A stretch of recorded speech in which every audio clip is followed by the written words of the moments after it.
kalau ada Google udah gampang sekali mengaksesnya. Jadi kita relax sersan 1. Nah, ini juga merupakan suatu mimpi ya, mimpi saya. Saya suka sekali mencari uang. I love money ya. Nah, bagaimana mencari uang gede di kemudian hari? Itu saya melihat ada potensi di sini.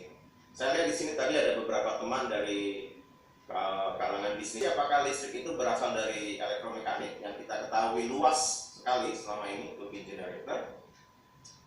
Atau listrik itu berasal dari elektrokimia yang kita juga tahu banyak dari baterai, sel baterai. Nah, ini yang mau saya bahas.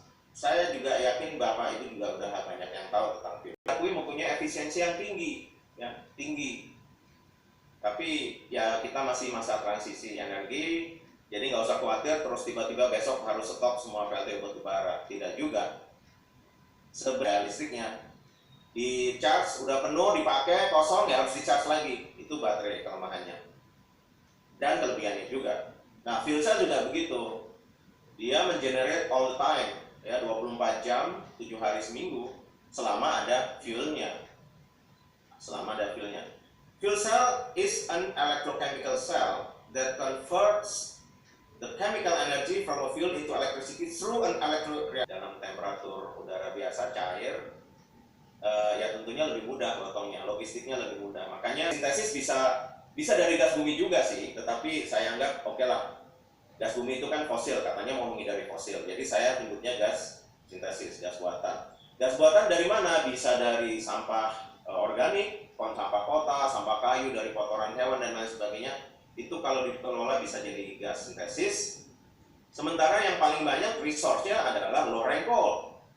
Ya, kita punya 2000 gar yang nggak laku dijual, orang luar juga nggak. Fuel cell untuk mengenerate power satelitnya dan space capsule.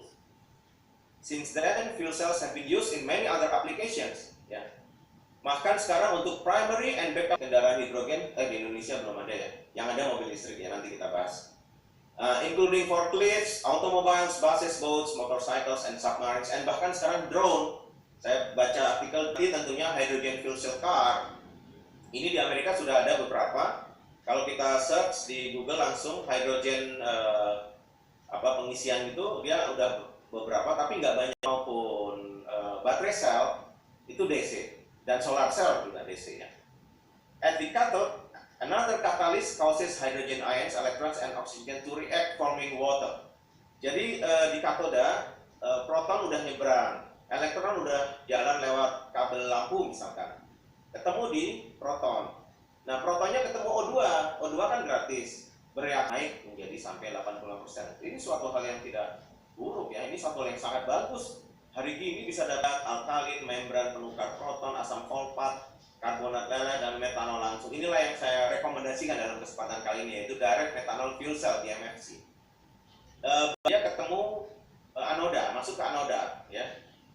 Itu secara alamiah karena ada katalis ya. Katalisnya itu di ini nih, di sini. Katalis itu berbagai macam bahan kimia, elemen kimia. Nah, itu protonnya ada 3, elektronnya ada 3. Jadi 3H+ dan 6 6H+ dan 6 E-.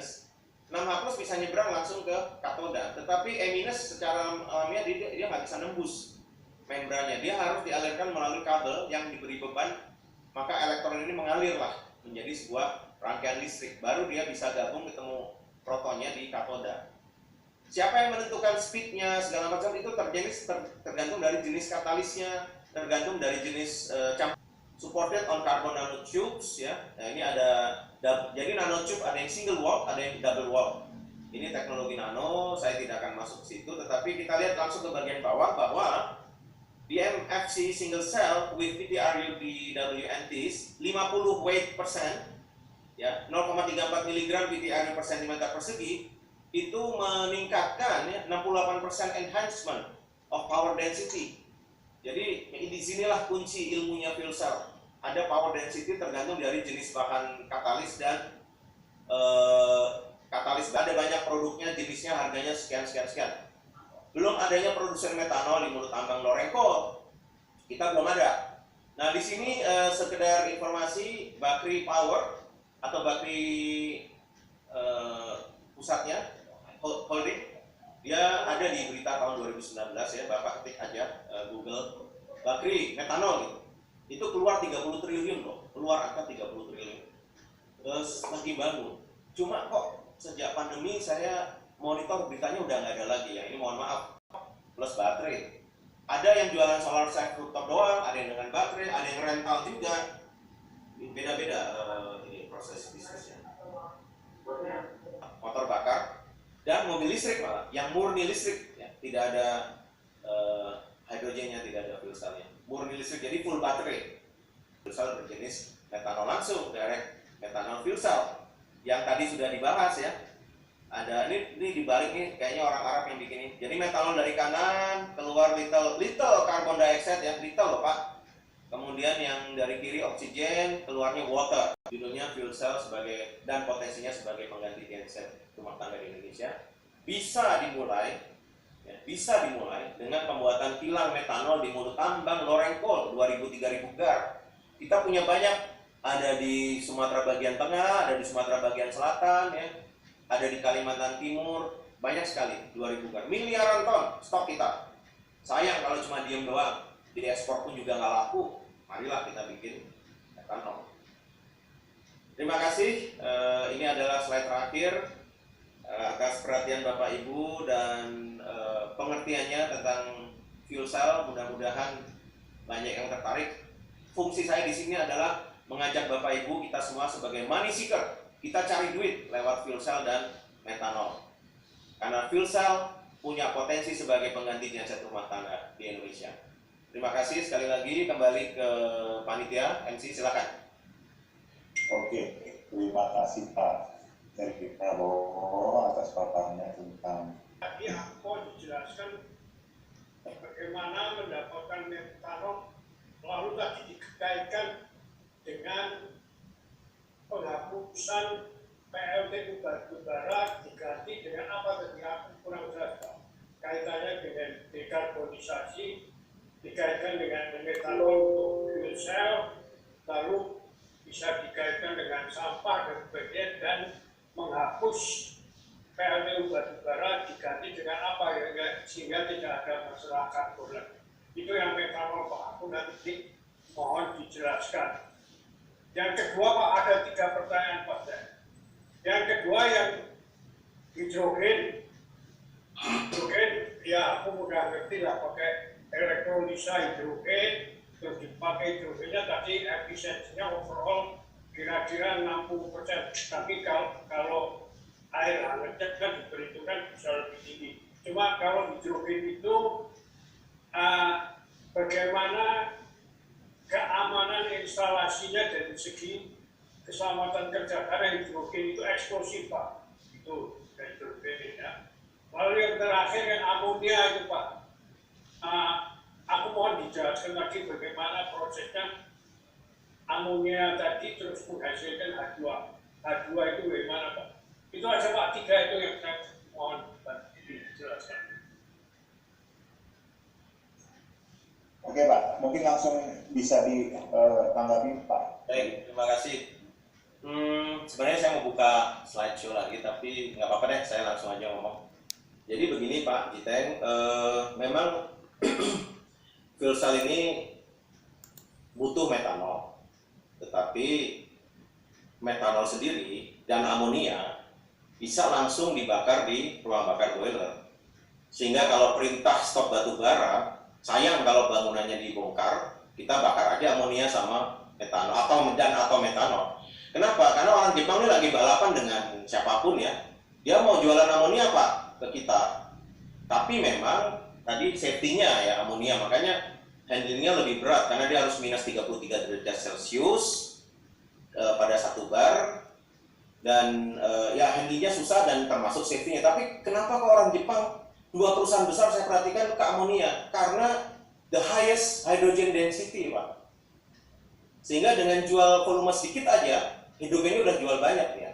Sehingga dia bisa pasang harga tinggi lah, kurang lebih gitu dari sisi bisnis. Kita ini money seeker Pak. Jadi saya curiganya di situ. Jadi kita nih balapan, apa kita mau amonia atau mau hidrogen? Metanol. Nah kalau hidrogen memang paling bagus, tidak ada CO2-nya, ya.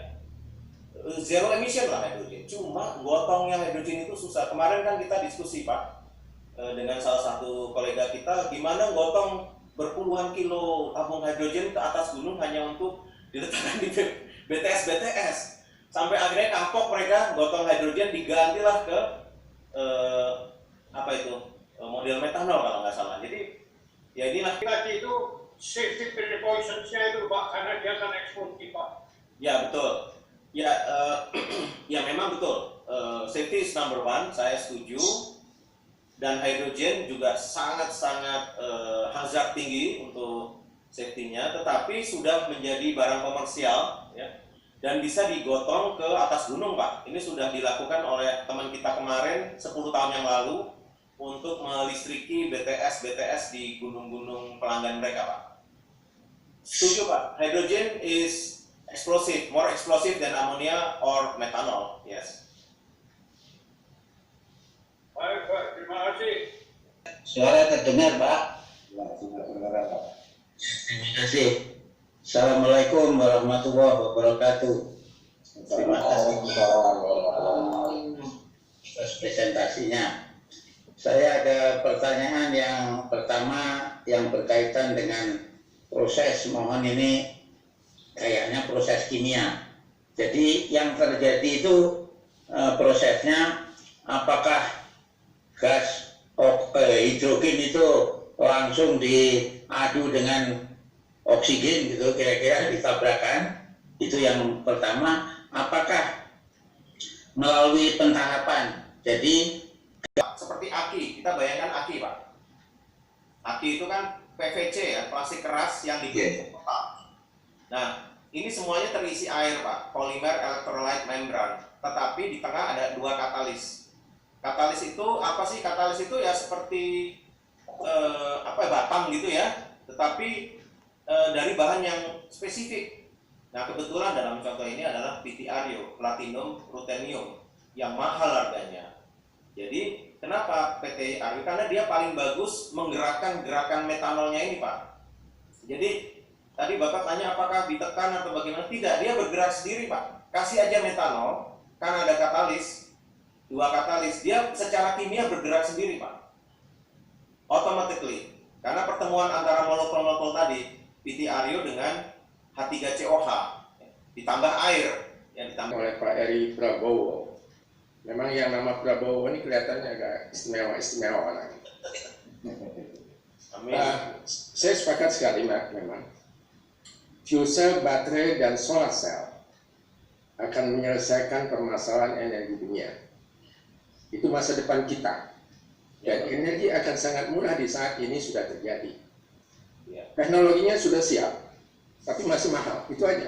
Ya. Itulah teknologi yang membuat dia nanti akan murah. Dan kita akan memproduksi listrik dengan kebutuhan kita sendiri. Kita tidak butuh listrik dari luar lagi. Saya lihat itu ada kapal Race for Water. Itu kapal laut keliling dunia dengan solar cell. Awalnya kapal laut itu solar cell dan ada turbin angin dua di depannya. Waktu dia berkunjung ke Bandar Jakarta, saya jalan 100% dari matahari. Jadi matahari mengisi baterai, siang hari itu kena di tengah laut, tidak ada awan, tidak ada apa, energi listrik berlebih, dia buat hidrogen dari air laut, hidrogen mengisi fuel cell, dan itulah yang menjalankan pada malam hari. Dan dia sudah keliling dunia yang kedua kalinya sekarang dengan fuel cell, baterai, dan solar cell. Jadi memang itu masa depan kita.